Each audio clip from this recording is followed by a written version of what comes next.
Right, so hello, welcome to the boxing news recap and reaction. It's been a while since I've obviously done one of these. The main reason I picked done one of these is because I've kind of fallen behind on a couple of videos, and this is just an easy way to get it all together. So starting off, I'm going to give my reaction to Canelo as a Munguia. I obviously picked Canelo to win. I felt like I called the fight pretty much spot on, aside from a few moments. I thought he was going to move his head more, and I thought he was going to work the body more. He did work the body at points. I really felt like he could have finished the fight if he worked the body, but he obviously did not. He was kind of headhunting a bit, and that head movement looks all to be gone. Overall, I thought it was a pretty decent performance from Canelo. He looked really good. It was the best Canelo we've seen in a long time, but it didn't blow me away. I wasn't super impressed by it or anything like that. I was more impressed by Munguia and his kind of just spirit to keep going. We kind of knew Munguia was going to be like that. They're both Mexicans. That's kind of just ingrained into them. But yeah, no, it pretty much went the way I said. I just thought Canelo used the head movement to find the counters, but he kind of just stood there with the high guard and kind of caught the shots and then threw back. Munguia started off early, working off the jab and just working off of that, not letting Canelo back him up and then throwing more shots off that jab, kind of like Bivol did. But obviously, Canelo just got to him, and then Munguia kind of reverted back to form of how he usually fights. But this new version of Canelo, I say new, but he's definitely on the slide a little bit. I'd think he'd get beat by Benavidez. Benavidez is a big, like, strong super middleweight. I don't think he would be able to back Benavidez up. I think he's too stationary at this point in his career for Benavidez, and for a guy who's going to come forward and he's going to smother you, not being able to push him back, and then being a lot bigger than you, I feel like it's a bit of a nightmare. But overall, pretty decent performance. Just nothing super impressive. Obviously, we also had on Monday Inoue versus Nery. This was a fucking good fight. Obviously, Inoue went down in round one. He I feel like he pushed Nery to create the space, left his hands out, and Nery caught him with a left hand. Obviously, Inoue got up after that, and Inoue basically just dominated the rest of the fight. Nery was kind of looking for one shot, just looking for a counter, and Inoue just coming forward was too powerful for him. Managed his distance too well, wasn't walking in blind with anything, just walking in behind the jab. So, brilliant performance from Inoue. And obviously, we're hearing now, actually, he's going to be on the Wembley Stadium card in sometime later this year, on the undercard of the Joshua, which would be cool. The Saudis are doing big things. I don't really think he needs to come over here or the US. He's doing 55,000 in the Tokyo Dome. But if he does, I'm not going to complain.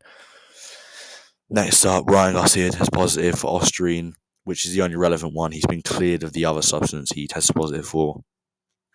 I've already explained why I don't think he did this. I'll throw up the Twitter posts of why I don't think he did this if I can find them. Like, I did my research and it makes no fucking sense, right? Actually, I'll just explain it here instead of throwing out the Twitter posts. So obviously, Austrian's known to be is a contaminate. It's in a lot of supplements that isn't exactly listed. It's contaminated a lot. He tests negative. He doesn't test positive throughout the entire fight camp, and this is more for the other substance he took that he's been cleared of. I heard like a microgram of that shit stays in your system for 9 days, and you're expecting me to believe he doesn't test positive for any of that over the course of the build up to the fight. But a microgram wouldn't impact anything, and you expect me to believe throughout the entire thing he wouldn't even take a microgram of it, test negative for everything. But then before the fight, knowing he'd get drug tested after the fight, he'd take enough of that substance to make an impact on his performance. It just screams of tainted supplement to me. And usually I'm not the first guy to be like, oh, tainted supplement, because usually a lot of times when fighters say that, it is bullshit and it's not true. But this time it just seems genuinely a bit weird. But obviously in the coming days we'll find out. But I believe he's innocent, and you guys know I'm quite unbiased when it comes to Ryan Garcia. I don't really give a fuck for him either way. So is what it is. Alright, next up, Shakur Stevenson versus Artem Harutyunyan. I'm gonna go with that. That's Shakur Stevenson versus Artem. This is the last fight on his top rank contract. Which is a shame because I don't think he'll re-sign. I'm pretty sure he said he's gonna flow around in free agency for a bit, which is a shame because I kind of wanted, if Lomachenko comes out on top this weekend, and then Shakur Stevenson comes out on top, I really wanted that fight to be made. It might still be made, but I think he's going to look for the Tank Davis fight, kind of in a similar way Crawford looked for the Spence fight, kind of just going to leave Top Rank and then kind of go over to PBC for a one fight deal. And with that, but that's shaping up to be a good undercard. To be fair, you got Shakio Foster versus Robert Consenecco, and Keyshawn Davis versus Miguel Mandiro. No, I'm shit at fucking names. You gotta think. Watch a lot of fights without commentary on, but yeah. I heard Abdullah Mason's gonna be on that undercard. It might be for another card. But I heard he might be on that undercard. Obviously, next story is Lomachenko versus Kambosos fight week. Yeah, this one slid under the radar. I haven't watched too much of Kambosos. Obviously, watched his fights with Teofimo Lopez and his fights with Devin Haney. Not much else.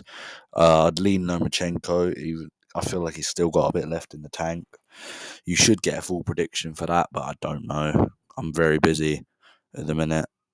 I should have a fight in September, so that's why the videos will be kind of inconsistent.